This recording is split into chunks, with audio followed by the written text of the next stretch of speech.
Monsieur Aïouch, bonjour. Bonjour. Tout d'abord, je tiens à vous remercier pour votre livre, Avec plaisir. Soufisme et coaching, qui est juste magnifique. Donc, première question, d'où est-ce que vous avez eu l'idée?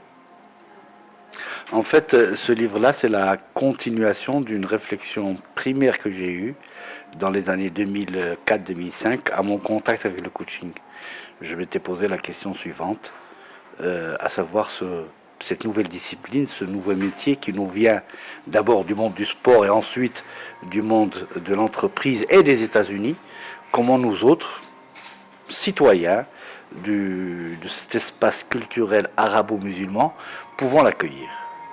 J'ai commencé par faire une première recherche de certification pour mes formations de coaching sur le coaching et la culture arabo-musulmane. Et là, j'ai vu que le soufisme comme mode d'accompagnement m'interpellait. Il fallait que j'aille un peu plus loin.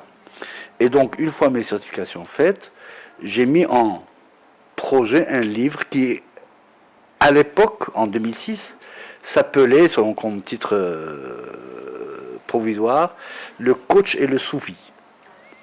J'avais établi un premier sommaire, commencé à ramasser de la documentation, contacté à l'époque Sifouzi Skalli qui m'a dit ok, je suis partant. Et puis, il est resté dans mes dossiers jusqu'en 2010, date de rencontre avec Patricia Lambert. Et le hasard, ou plutôt la synchronicité, a fait qu'elle-même, dans son coin, nous ne nous connaissions pas avant 2010, avait élaboré un projet identique. Et elle avait même pensé à faire intervenir Sifouzi Skalli. Et donc, à partir de la rencontre de deux personnes qui avaient conçu le même projet à 3000 km de distance l'un de l'autre, alors qu'ils ne se connaissaient pas, le livre a pu être fait.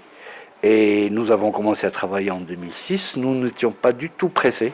Nous n'avions pas établi de planning particulier. Juste, nous cheminions ensemble, donc à quatre, pour ce livre-là qui maintenant est entre les mains des lecteurs.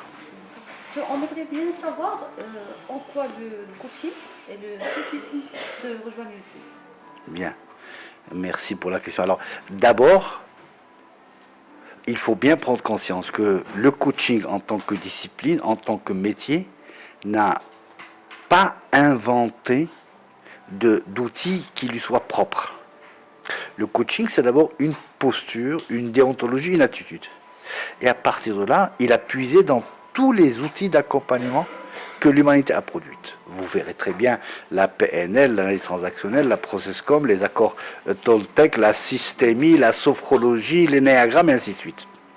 Et donc, c'est pour cela qu'on appelle un métamétier ou un métier transversal qui va puiser dans toutes les formes humaines de l'accompagnement. Pourquoi ? Parce que depuis l'aube des temps, l'homme a cherché l'accompagnement de l'homme. L'homme est un être d'interrelation systémique, d'interaction systémique. Robinson Crusoe est une fiction.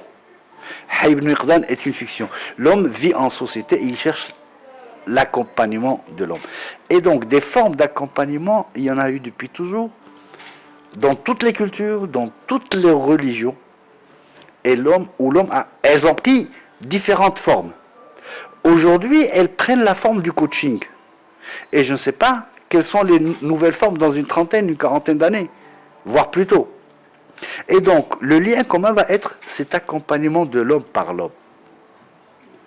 Dans un registre, à savoir celui du soufisme, c'est l'accompagnement dans une quête spirituelle, dans la recherche de l'ultime, dans la recherche de Dieu, dans la recherche de la rencontre de la haqiqa, la vérité avec un grand V, tel que les soufis l'appellent, et dans un autre, la recherche banale, on va dire, en mettant banal entre guillemets, de solutions, de voies, de modes comportementaux, d'issues, de clarification, ça. Et donc la rencontre, si vous voulez, où le lien va être cet accompagnement de l'homme par l'homme. On a bien compris que c'est un accompagnement de l'homme par l'homme. On aimerait bien aussi savoir où ces deux courants se séparent. Ils vont se séparer, sinon dans la finalité, du moins dans la nature de la relation qui s'installe dans l'accompagnement soufi et dans l'accompagnement coaching. Dans l'accompagnement soufi, la relation de maître à disciple est une relation extrêmement forte, une relation d'âme à âme. En islam, on va dire il y a de l'amour au sens noble du terme dans la relation de maître à mouride. Il y a le non-questionnement du maître par le mouride. Il y a quelque chose qui est du genre de la suggestion volontaire telle que l'a définie la Boétie. Dans la relation coach-coaché, d'abord c'est une relation contractuelle, rémunérée. Le coach est un prestataire de service pour son client. Elle est objectivée par des objectifs à atteindre et puis elle est limitée dans le temps. Elle va être d'un niveau personnel ou organisationnel avec des objectifs et des résultats à atteindre. Tout cela n'est pas dans la relation maître à mouride. Ceci dit, les points communs seraient le fait que le maître n'est pas un enseignant pour son mouride, comme le coach n'est pas un formateur pour son coaché, que les deux vont utiliser la métaphore, vont utiliser le questionnement, vont utiliser la mise en situation. On va parler de jeu de rôle du côté du coaching.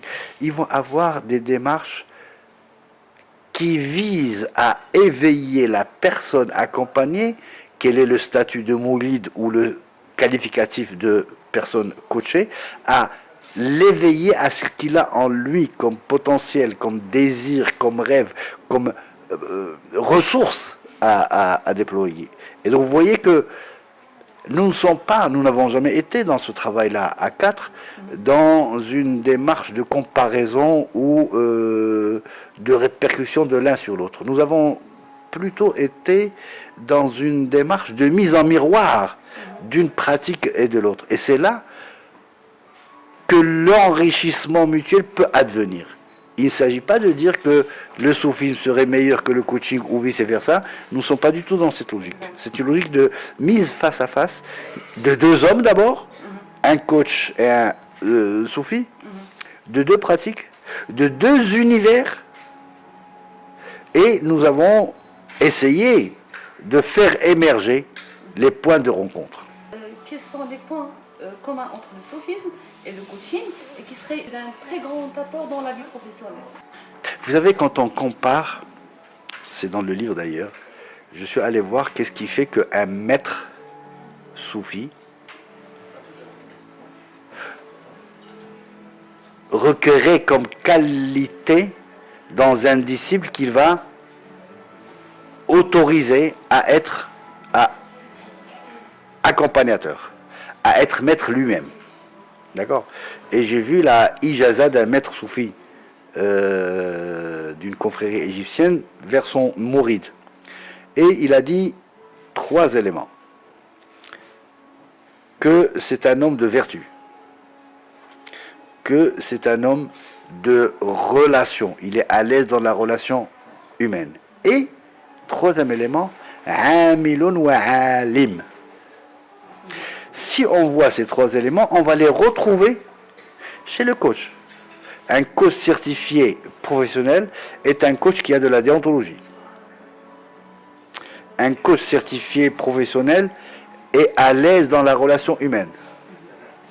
Un coach professionnel et certifié et éthique est dans le non-savoir pour son coaché, mais dans un savoir humain, dans un savoir de processus. Donc, quelque part, à part l'élément mystique,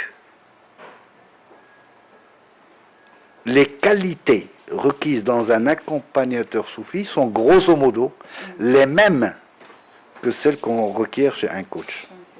Je vous laisse peut-être donner un dernier mot pour vos lecteurs.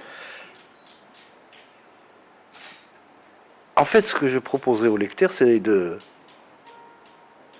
en lisant le livre, de le coécrire. À savoir de faire une lecture-écriture. Parce que tout un chacun peut écrire des choses pareilles. Il suffit de revenir encore une fois au point d'intersection entre la verticalité et l'horizontalité de ces deux disciplines, qui n'est autre que l'être humain. Et tout être humain, tout lecteur, je l'invite à se positionner en même temps comme lecteur que comme auteur de ce livre-là.